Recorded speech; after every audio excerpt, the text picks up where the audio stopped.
So I got a text from a friend named Michael, and this book is a few years old, and I did not know about this book, but I feel like I wrote it. It is absolutely brilliant. It is absolutely factual.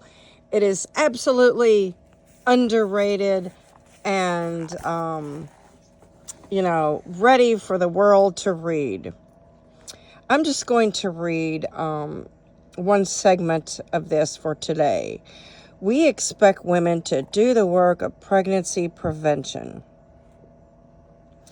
The reigning assumption is that if a woman doesn't want to be pregnant, then she'll do whatever it takes to prevent a pregnancy from happening.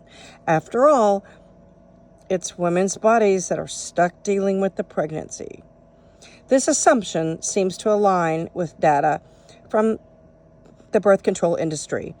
In 2019, the U.S. contraceptive market size was valued at around $8 billion. Of the dozens of contraceptive products, approximately 90% of them are created for women, purchased by women, and used by women. This includes women purchasing more than 30% of male condoms. Women who are sexually active are expected to use birth control or an IUD. Women also are expected to insist that men use a condom, which implies that women should keep condoms stocked.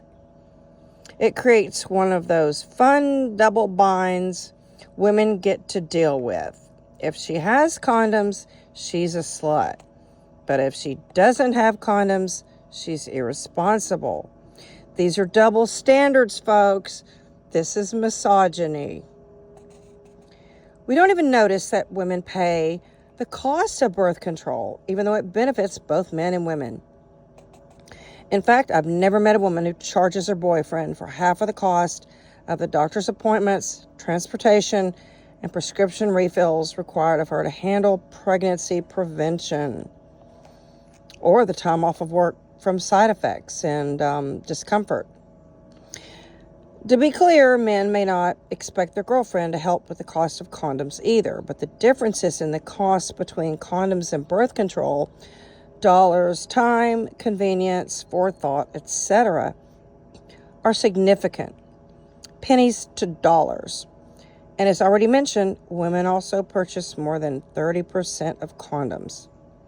You might think women would be angry at men for all of this, but mostly we're not. We've been raised in the same culture as men. We've been taught the pleasure and convenience of men are paramount. We've been taught to diminish our own pain, and the lessons have stuck. We've taught those same lessons to others. Even though birth control options for men have a long list of distinct advantages, we put the burden of pregnancy prevention on women. We put the burden on the person who is fertile for 24 hours a month instead of the person who is fertile 24 hours a day, every day of their life. This is a good read, folks. I'll be getting to other pages and other chapters soon.